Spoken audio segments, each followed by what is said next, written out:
அனைவருக்கும் வணக்கம். நம்மளுடைய பாரதிய ஜனதா கட்சியுடைய மாநில தலைவர் அவர்கள் காலையில விஜயை பற்றி ஏதோ அநாகரிகமான அவதூறு விமர்சனம் செய்ததாகவும், அதுக்காக உடனடியாக நடிகர் விஜயுடைய ஊதுகுழல் ஆதவ் அர்ஜுனா நிர்மலை தாண்டி நம்மளுடைய முன்னாள் தலைவர் பழைய பாஜகக்காரர் அண்ணாமலை அவர்கள் உடனடியாக விஜய்க்கு ஒரு ரைட்டர் நாஞ்சில் சம்பத் இடத்திலிருந்து வேலை செஞ்சுக்கிட்டு இருக்காரு. அவர் என்ன சொல்றாருன்னா, இந்த மாதிரி அரசியல் அவதூறுகள் அநாகரிகமான விஷயங்கள்லாம் தவறு அப்படின்னு உடனே கண்டனம் தெரிவிச்சிருக்காரு. அவதூறாக அநாகரிகமாக பேசினால் அதை கடுமையாக கண்டிக்க வேண்டும் என்பதில் எங்களுக்கும் எந்த மாற்று கருத்தும் கிடையாது. பாரதிய ஜனதா கட்சியுடைய மாநில தலைவர் காலையில் பேசிய போது அந்த மேடையில கூட மாநிலத்துடைய பொருளாளர் SR சேகர் போன்ற மூத்த தலைவர்கள் தான் இருந்திருக்காங்க. அவர் சொன்ன விஷயத்தை மிக தெளிவாக தமிழக மக்கள் முதல்ல புரிந்து கொள்ளுங்கள். அவர் நம்ம கிட்டேந்து போன சில நண்பர்கள், வீரர்கள் இருக்கக்கூடிய நண்பர்கள், அவர் சொன்ன தகவல் ஒரு சிறிய கதை மூலமாக சட்டமன்றத்திலே அப்பாவை காணும் என்று ஒரு குழந்தை தேடுவது போல கதையை சொல்லி அப்பா எங்கே என்று தமிழகத்துடைய முதல்வர் கேட்கிறார். அப்பாவை காணும் என்றால் நீங்கள் அம்மாவிடம் தானே கேட்கணுங்கிறது நியாயம். அப்பாவை காணும் பக்கத்து வீட்டில் போய் கேளுன்னு சொல்லியிருந்தாதான் தப்பு. ஒரு தமிழ்நாட்டுடைய முதலமைச்சர் இவ்வளவு அநாகரிகமாக முதல் முறையாக சட்டமன்றத்தில் அமர்ந்திருப்பவர் அநாகரிகமான ஒரு பேச்சுக்களை பேசும்போது அமைதியாக இருந்த அண்ணாமலை அவர்கள், ஒரு சபாநாயகர் அவர்கள் எல்லா நேரங்களிலும் கிறிஸ்துவ பைபிளோடு போய் இன்னைக்கு சட்டமன்றத்தில் அமர்ந்துகிட்டு ஒரு மத பிரசங்கங்கள் மாதிரி செய்து கொண்டிருக்கக்கூடிய சபாநாயகரை கேள்வி கேட்காத அண்ணாமலை அவர்கள், அந்த இடத்துல மரிய வில்சன் என்பவர் எனக்கு தமிழை விட என்னுடைய மதம் தான் ரொம்ப பெருசுன்னு பகீங்கரமாக பேசுகிறார். அவரை எதிர்த்து கண்டனம் தெரிவிக்காத இந்த அண்ணாமலை அவர்கள் நேத்து கூட, நீங்க ரொம்ப தூரம் தாண்டி கூட கேட்க வேண்டாம், கோயம்புத்தூர் கல்லூரியில போதைப் பொருளுக்காக காட்டி கொடுத்ததுக்காக என்னுடைய குழந்தை இறந்து போயிடுச்சு அப்படின்னு சொல்லி ஒரு பெற்றோர் தாயும் தந்தையும் ரோட்ல நின்று கண்ணீர் விடுறாங்க. அந்த தாயுடைய அபலத்துக்காக நீங்க ஒரு சிறிய விஷயத்தை கூட அந்த கல்லூரி நிர்வாகத்தை எதிர்த்து கூட பேச வேண்டாம். எது நியாயமான விஷயங்களே அதை குறித்து நீங்க கருத்து தெரிவிச்சிருக்கணும். ஏன்னா போதை இல்லாத தமிழகம் என்று நீங்கள் தமிழகம் முழுவதும் நீங்க தான் பேசிட்டு வரீங்க. அப்ப தமிழகம் முழுவதும் நீங்கள் இவ்வளவு பெரிய பிரச்சார கூட்டங்களை நடத்தக்கூடிய நீங்கள் அது குறித்தெல்லாம் பேசாமல் நயினார் நாகேந்திரனுக்காகவே காத்திருந்தது போல பாரதிய ஜனதா கட்சியை எதிர்ப்பதன் மூலமாக நான் பாரதிய ஜனதா கட்சியுடைய சிம்பிள்ல இல்ல அப்படின்னு காட்ட யாருக்காக விரும்புகிறீர்கள் என்று தெரியல. எல்லாவற்றிற்கும் ஒரு காலத்திலே நீங்களும் கூட எவ்வளவு அநாகரிகமான அரசியல் பதிவுகள் எல்லாம் பேசி இருக்கிறீர்கள் என்பதை நாமளும் நினைச்சு பார்க்கணும். இதே செந்தில் பாலாஜியை பற்றி பேசியதாக இருக்கலாம், இதே இப்போது இருக்கக்கூடிய முதல்வர் விஜயை பற்றி பேசியதாக இருக்கலாம். எப்போதெல்லாம் நீங்கள் பேசிய போது கூட உங்களுடைய கோப்பா சேவாக நாங்களெல்லாம் கூட அன்னைக்கு உங்களுக்காக சப்பு கட்டி பேசிக்கிட்டு இருந்தோம். அதற்கெல்லாம் ஒரே ஒரு காரணம், நீங்கள் பாரதிய ஜனதா கட்சியுடைய மாநில தலைவர் என்ற காரணம் மட்டும்தான். ஆனால் நீங்கள் தொடர்ந்து ஒரு விஷயத்தை நயினார் நாகேந்திரன் ஐயா பேசி முடிப்பதற்கு முன்னாலேயே நீங்க லெட்டர் பேட்ல எழுதி வச்சிருக்க மாதிரி பாலிமர் டிவி உடனே டெலிகாஸ்ட் பண்ணி பாலிமர் டிவி ஒரு விஷயத்தை தவறுதலாக பரப்புகிறார்கள். பரப்புன அடுத்த செகண்டே நீங்க லெட்டர் பேட் எடுத்து வச்சு அனுப்புறீங்க. அது எந்த விதத்துல சரியாக இருக்கும் என்று எங்களுக்கு தெரியல. அநாகரிகத்தை பற்றி எங்களுடைய மாநில தலைவருக்கு பாடம் எடுக்கக்கூடிய அளவிற்கு நீங்கள் நாகரிகமான அரசியல் இதுவரைக்கும் செய்து வந்திருக்கிறீர்களா என்பதை சிந்தித்து பாருங்கள். ஒரு வார்த்தையில நிச்சயமாக அநாகரிகமான அரசியல் எங்களுடைய தலைவர் பேசியிருந்தால் அவர் நீண்டகால அரசியல் இருந்தவர்.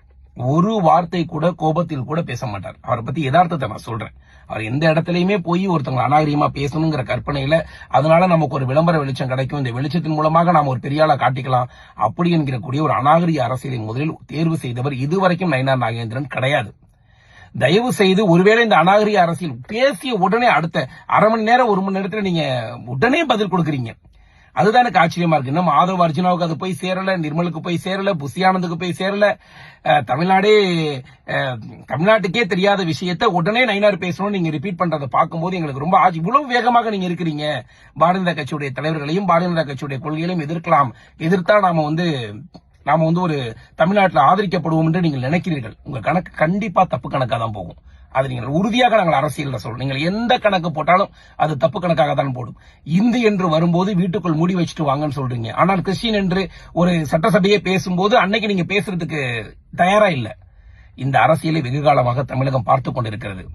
நீங்கள் உங்களுடைய கருத்துக்களை தயவு செய்து பாரதிய ஜனதா கட்சியுடைய தலைவர்களுக்கும் பாரதிய ஜனதா கட்சியில் நடக்கக்கூடிய விஷயங்களுக்கும் பதில் சொல்வதன் மூலமாக நீங்க பாஜக முழுமையாக வெளியே வந்துட்டீங்கன்னு யாருக்கு நிரூபிக்க கடந்து போராடுறீங்கன்னு தெரியல. ஒருவேளை ராகுல் காந்தி கிட்ட நிரூபிக்க போராடுறீங்களா, இல்ல சகோதரர் விஜய் கிட்ட, முதலமைச்சர் விஜய் கிட்ட போராடுறீங்களா, இல்ல உங்களை நம்பி வந்திருக்கக்கூடிய தொண்டர்கள்ட்ட போராடுறீங்களாங்கிற எந்த விஷயமும் எங்களுக்கு புரியல. உங்களுடைய சுயநல அரசியலில் தவறுதலான ஒன்றை நீங்கள் பேசுவீர்களானால் எல்லா இடங்களிலும் பதில் கொடுக்க நாங்களும் தயாராக இருக்கிறோம். எவ்வளவு பெரிய நீங்கள் வார்த்தை விளையாட்டு விளையாண்டாலும் அதற்கு எதிர்த்து விளையாட எங்களுக்கும் தெரியும். தமிழக மக்கள் உங்கள் நம்பியதற்கு ஒரே ஒரு காரணம், நரேந்திர மோடி என்கிற பெயரை எடுத்து செல்வதற்கு ஒரு சேவகன், ஒரு தலைவன் தேவைன்னு தமிழ்நாட்டில் நினைச்சாங்க. அந்த இடத்துக்கு நீங்க வந்தீங்க, அதனால உங்களை கொண்டாடினாங்க. தனிப்பட்ட அண்ணாமலை என்பது ஜீரோ என்பதை எதிர்காலத்தில் நீங்க புரிஞ்சுக்குவீங்க. களத்திலே நாம் சந்திக்கலாம். வணக்கம். தமிழக முதலமைச்சர் விஜய் அவர்கள் சட்டமன்றத்துக்குள்ள உதயநிதி ஸ்டாலின் அவர்களுடைய தந்தையார், திராவிட முன்னேற்ற கழகத்துடைய தலைவர் ஸ்டாலின் அவர்களை காணும் என்று கிண்டலாக பேசியது வருத்தமளிக்கக்கூடிய ஒரு விஷயம் தான். அது ஒரு கிண்டல் பேச்சு. ஆனா அது பேசி முடிஞ்சு 1 மாத காலம் முடிந்து விட்டது. 2 பேரும் பேசி முடிவுக்கு வந்ததை இன்னைக்கு நம்ம தமிழக முதலமைச்சருடைய தாயாரை சிறுமைப்படுத்தி தமிழகத்துடைய பாரதிய ஜனதா கட்சி தலைவர் நயினார் அவர்கள் பேசிய பேச்சு மிகவும் கண்டனத்துக்குரியது. இது தாய்மார்களை சிறுமைப்படுத்தக்கூடிய பேச்சு. இதைத்தான் நாகரிகமான அரசியலை நோக்கி போக வேண்டும். பர்சனலா இல்ல பெண்களை சிறுமைப்படுத்தக்கூடிய விதமாக அரசியல் போக்கு இருக்கக்கூடாது. சித்தாந்தத்தை விமர்சிக்கலாம், ஆட்சியை விமர்சிக்கலாம், நீங்க ஆளுங்கட்சியோட செயல்பாடுகளை எவ்வளவு கடுமையாக கூட விமர்சிக்கலாம். ஆனா தனிப்பட்ட முறையில் இந்த மாதிரி பெண்களை சிறுமைப்படுத்தி பண்ணுவது நம்ம ரொம்ப நாகரிகம் இல்லை என்பதை தலைவர் அண்ணாமலை அவர்கள் தெளிவாக சொல்லியிருந்தார். உடனே இதுக்கு பாத்தீங்கன்னா DS பாண்டியராஜன் இன்னைக்கு ஒருத்தர் காணொலி பதிவு ஒன்று போட்டிருக்கிறாரு. அண்ணாமலை அவர்கள் ராகுலை திருப்திப்படுத்துவதற்காக, விஜயை திருப்திப்படுத்துவதற்காக அப்படின்னு சொல்லி அவர் இதை பேட்டியெல்லாம் கொடுக்கிறார். நாங்க யாரையும் திருப்திப்படுத்த வேண்டிய அவசியம் இல்லை. பாரதிய ஜனதா கட்சி விமர்சனம் பண்ணுவதே வேலையா வச்சிருக்கிறது இல்ல. இன்னையிலிருந்து தலைவர் வெளியே 2 மாத காலம் ஆயிருச்சு. இன்னை வரைக்கும் ஒரு வரையும் கூட, ஒரு வார்த்தை கூட பாரதிய ஜனதா கட்சியை நாங்கள் விமர்சனம் செய்யவில்லை. மாறாக நீங்க தான் தொடர்ந்து கடந்த மாதம் என்ன சொல்றீங்க, விஜய் அவர்கள் சிஎம் அவர்கள் வேற வீட்டுல இருந்து வெளியே வரணும்ன்றீங்க.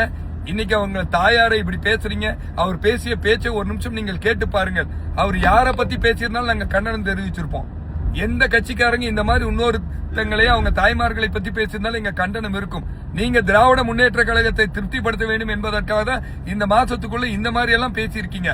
நீங்க திராவிட முன்னேற்றத்துக்கூட கூட்டணியில நுழையணும், இல்ல திராவிட முன்னேற்ற கட்சியில நுழையணும்ன்றதுக்காக அவங்களை திருப்திப்படுத்திட்டு பேசிய பேச்சை பேசி முடிச்சுட்டு இப்படி நீங்க சொல்றதை வன்மையாக கண்டிக்கிறோம்.